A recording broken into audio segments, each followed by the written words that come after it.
Gottlob Bidermann is not typical. No archetype exists for the German soldier of World War II, any more than for his counterparts in other armies. Yet Biedermann's war story is every man's war story, a saga of the everlasting high privates and junior officers who, in the words of Bruce Catton, have no hope of stars on their shoulders, and scant hope for any in their crowns. Most English-language first-person accounts of World War II from the German side depict life among the high staff levels, the Luftwaffe's fighter units or Dönitz's U-boats, the Panzer divisions and the Waffen-SS. Johannes Steinhoff, Guy Saget, Michael Wittmann. Their stories appear and reappear on bookshelves and in footnotes.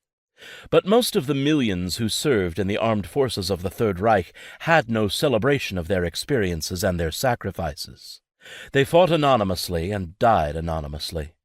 Even the graves of those who fell in Russia were obliterated, some by a retreating Wehrmacht, others by a Soviet Union seeking retribution for its 20 million dead.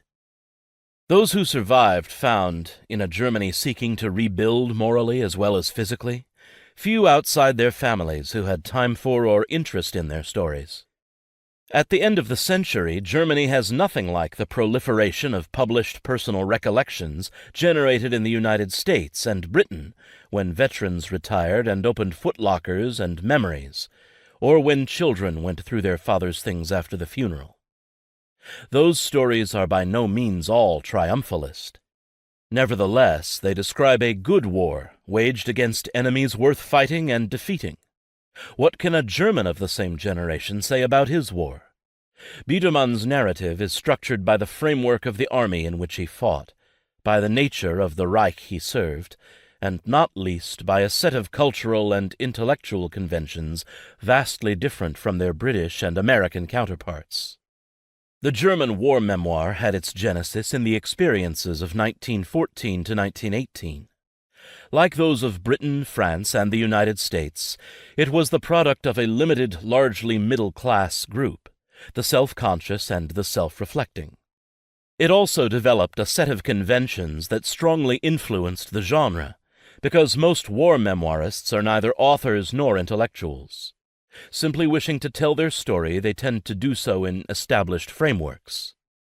German memoirists of 1914 to 1918 tended to process the war in Hegelian terms, as part of a continuum characterized by cycles of destruction and renewal. The individual's war experience became a Bildungsgeschichte, a story of growth through a dialectic between personal engagement and organic communal processes.